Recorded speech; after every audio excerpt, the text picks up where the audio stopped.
সকালবেলা এই যে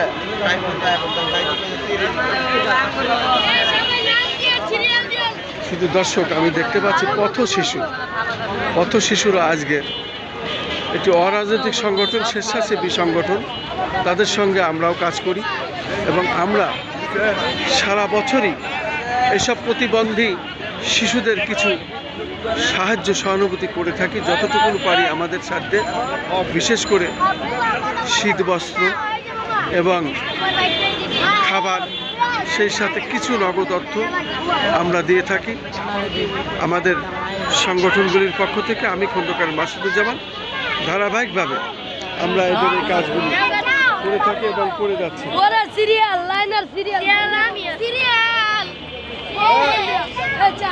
তোমার নাম কি? কোথায় থাকো? তোমার নাম কি? তোমার নাম কি?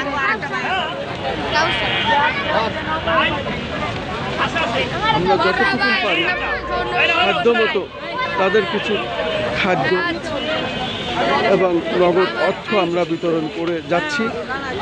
ধারাবাহিকভাবে আমরা আমাদের এই কাজগুলি দীর্ঘদিন ধরে আমরা করে থাকি এবং আমি এখানে আহ্বান জানাবো যারা এদেশের শিল্পপতি, ব্যবসায়ী এবং ধনাঢ্য ব্যক্তি, তারাও এই ধরনের পথ শিশুদের কিছু সাহায্য সহানুভূতি, আর্থিক সাহায্য এবং খাদ্য, তাদের দিকে রোগ শোক এবং অসুস্থতার দিকে যদি একটু লক্ষ্য রাখেন তাহলে পারে এই পথ শিশুরাও একদিন এদেশের অনেক বড় মাপের মানুষ হবে, তারাও ব্যবসায়ী হবে, তারাও এদেশে লেখাপড়া শিখে এদেশের নাগরিক, তারা ভালো কাজ করবে, তারাও দেশকে গঠন করবে।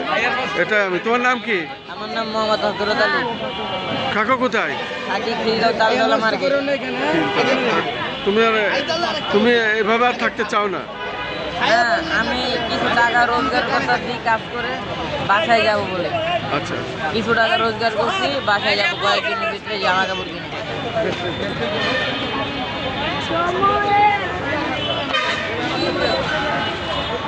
এই ভবঘুরো মানুষ, পথ শিশু, এরা মূলত কখনো খায় কখনো খায় না।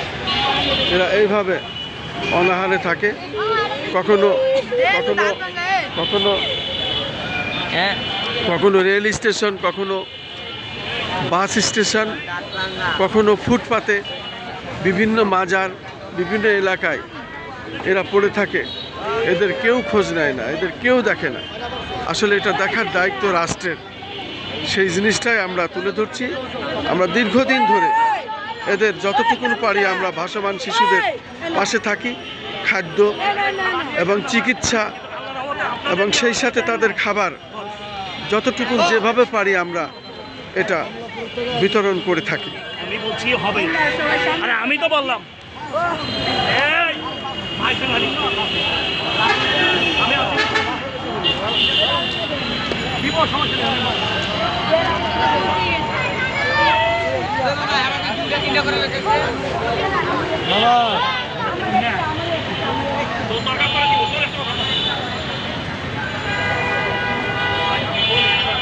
আপনি ওরা এখন তো খাইতে পারবেন।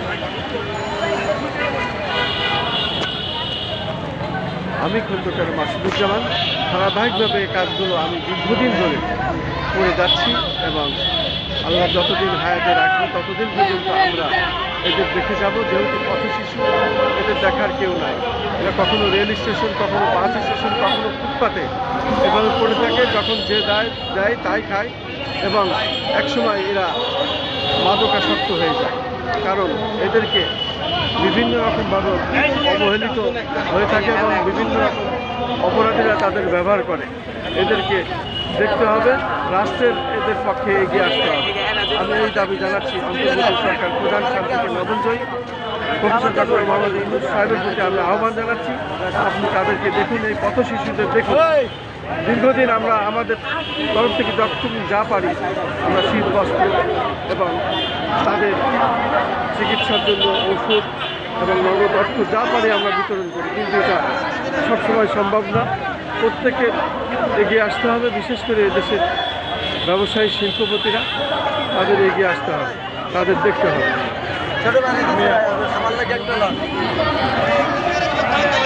আমরা খাবার পেয়েছি, ওদের পেটের জন্য এনজয় করে দিয়েছি, তার জন্য আমাদের